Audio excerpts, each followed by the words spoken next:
Halo guys, kembali bersama saya Petrus Jakub. Di video kali ini kita akan bahas mengenai keluarga nggak ngizinin. Ya teman-teman, ini masih seputar asuransi lagi ya teman-teman. Ya semoga teman-teman nggak bosan dengan penjelasan-penjelasan asuransi dari saya. Ini based on true story. Jadi ada seorang calon klien yang bilang dia tertarik sama asuransi. Dan dia kebetulan TKW, TKI ya, tenaga kerja wanita sama lah ya sama TKI. Dia bekerja di luar negeri dan keluarga di Indonesia. Dia tertarik sama asuransi dan dia mau asuransi buat anaknya. Tapi at the end dia tidak jadi ambil. Alasannya adalah keluarga nggak ngizinin. Dia bilang keluarga di kampung tidak izinin karena keluarga masih nggak yakin sama asuransi. Lalu saya tanya-tanya, dia bilang ya takutnya nanti pada saat klaim susah dan tidak dibayar bla bla bla. Oke, it's okay, saya bilang no problem. Karena yang butuh asuransi itu sebenarnya Anda dan keluarga. Saya nggak ngomong langsung ke dia seperti itu, tapi dalam hati saya berkata bahwa yang butuh asuransi adalah Anda dan keluarga. Yang akan terbantu nantinya pun adalah Anda dan keluarga. Jadi it's okay buat saya kalau orang nggak ambil asuransi.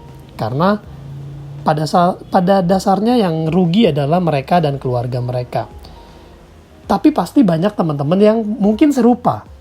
Mungkin mikir, asuransi nggak usah lah nanti klaimnya ribet. Asuransi haram, penipu. Asuransi buang-buang duit aja. Nah ini beberapa contoh kata-kata kalimat-kalimat yang negatif yang sering terlontar dari orang.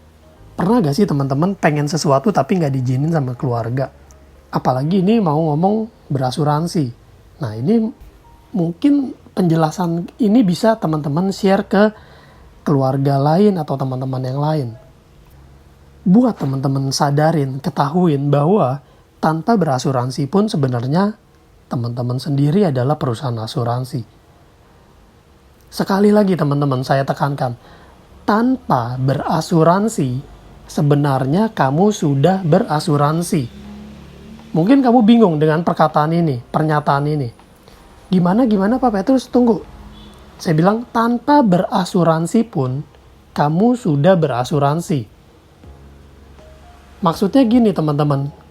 Begitu terjadi resiko, siapa yang bakal nanggung? Kamu kan? Keluarga kan?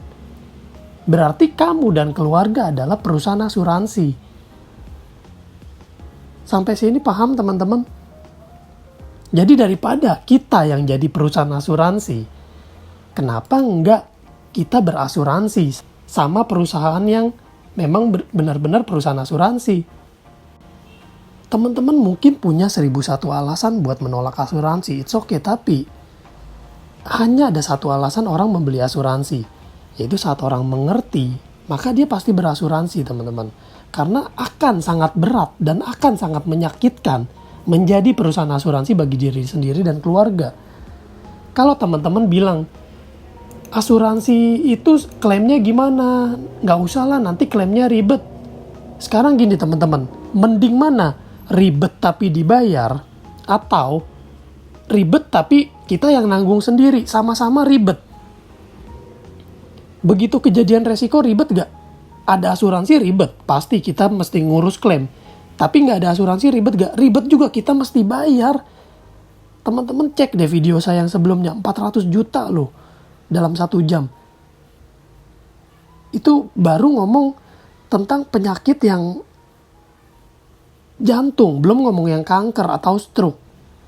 Lalu ada yang bilang asuransi haram, penipu. Teman-teman cek dulu. Kayak gimana sih haramnya maksudnya?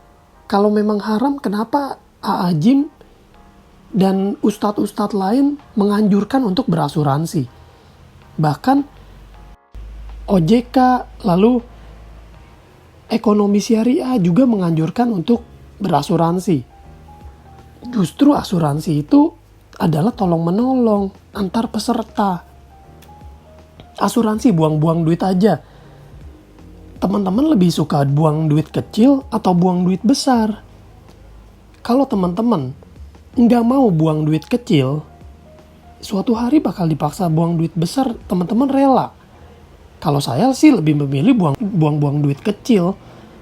Buat apa buang-buang duit besar? Karena begitu terjadi kanker, stroke, ginjal, dan sebagainya, COVID bahkan, itu buang-buang duit besar teman-teman. Nah ini teman-teman harus paham dulu. Kalau teman-teman paham asuransi, maka pasti berasuransi teman-teman. Karena kita sendiri ini perusahaan asuransi. Akan sangat berat dan menyakitkan kalau kita bertindak jadi perusahaan asuransi bagi diri sendiri dan keluarga. Nah kembali lagi ke konsep keluarga nggak ngizinin. Tanya sama keluarganya. Kalau kejadian sama saya, misalnya sakit berat, kamu rela jual rumah? Kamu rela masa depan anak jadi pertaruhannya? Teman-teman cek lagi bukti klaim. Lihat banyak sekali saya share bukti klaim. Sakit kritis, asuransi kesehatan, asuransi jiwa, teman-teman bisa googling. Ini sekarang eranya internet. Kalau asuransi itu nipu, udah pasti nggak ada di internet dan udah pasti viral. Tapi orang-orang demennya yang negatif-negatif. Akhirnya orang-orang melihat yang viral-viral, asuransi nggak dibayar, segala macam. Padahal kalau nggak dibayar pasti ada alasannya. Kenapa? Klaim yang 2 miliar pun dibayar sama Allianz. Klaim 10 miliar pun dibayar sama Allianz. Teman-teman bisa cek videonya, ada klaim 10 miliar. Oke, pertanyaannya simple. Teman-teman pilih mana? Tanggung sendiri atau ditanggung problemnya? Kalau teman-teman nggak memilih asuransi, berarti teman-teman memilih tanggung sendiri. Percaya saya teman-teman, hidup itu pilihan. Teman-teman nggak memilih pun itu sebenarnya sudah memilih. Jadi teman-teman pilih yang mana? Tanggung sendiri atau ditanggung problemnya? It's okay, bebas aja karena apapun pilihannya itu adalah pilihan untuk Anda dan keluarga. Saya di sini hanya bertujuan untuk mengedukasi, membantu supaya kita semua mengerti asuransi. Dan kalau teman-teman tertarik untuk gabung bersama kami, entah itu sebagai nasabah atau sebagai agent, bebas. Silakan hubungi saya, ini nomor saya. Saya sangat terbuka untuk konsultasi. Gratis konsultasinya. Teman-teman beli tidak beli tetap thank you. Sampai jumpa di video berikutnya. Saya Petrus Jakub. Stay smart.